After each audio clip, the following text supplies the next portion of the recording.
Hey guys, welcome to this week's video. Today we're going to be talking about hard bricks and soft bricks and which ones you should and shouldn't use in your forge. Knowing the right one to use is really important to make sure that you're heating up your metal in an efficient way and getting the process down to a T just the way you want. Stay tuned to find out more.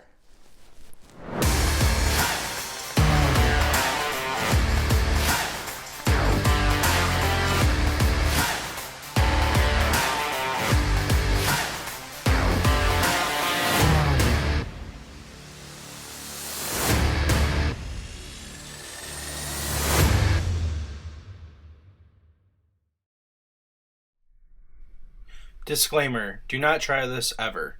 This is dangerous and could cause serious injury or even death.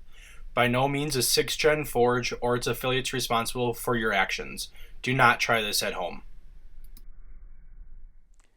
Hey guys, and welcome back. Again, today we're going to be talking about the hard brick and the soft brick and which one you should and shouldn't use in your forge. First, we're going to get started talking about the hard brick.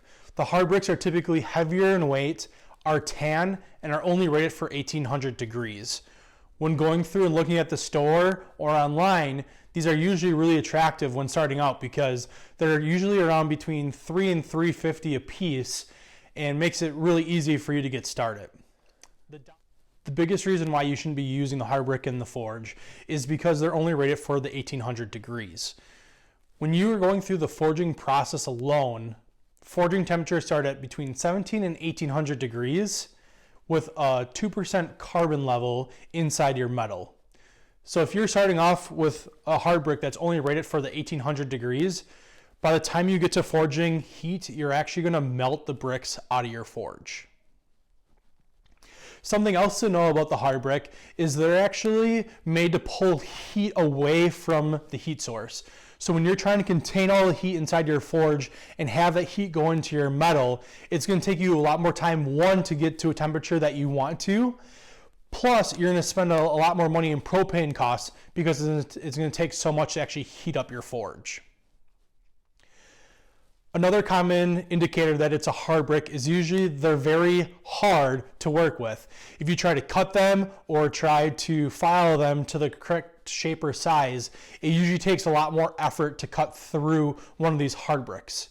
Now, in my forge, I like using the hard brick only on the outside. I usually like to use them for making doors to keep the heat in, or if I'm going to do any type of forging with flux, I'll usually put a hard brick in the bottom just so I'm not eating away the bottom of my forge. All right, now let's talk about the insulated brick. The insulated brick is also known as a soft brick and typically can't be found in retail stores. You usually have to look online and can find some pretty large manufacturers that have them. When starting off with a soft brick, you want to use a temperature rating of about 2800 degrees or higher. That way you will have more consistency in the heat that it's going to hold and will use less fuel in your forging process. When looking at the price point of a soft brick, they usually start off at $14 to $15. I recommend laying out the blueprint of your forge first and figuring out how many bricks you need. The more bricks you can get in bulk, typically the cheaper they are. Something else to know is they're very porous and very fragile. So when you get them in the mail, make sure you're double checking the shipping to make sure they're not cracked or broken, and make sure that when you're working with them, you don't accidentally drop them on the ground. These soft bricks also have a cancer-causing agent in the dust when it's kicked up in the air. So if you need to cut and shape these, make sure you're not using a power tool. You're using a handsaw or a file to get to the desired thickness and size. If you guys like this video or found it useful, make sure you hit the like button and the subscribe for more videos in the future. Thanks for watching.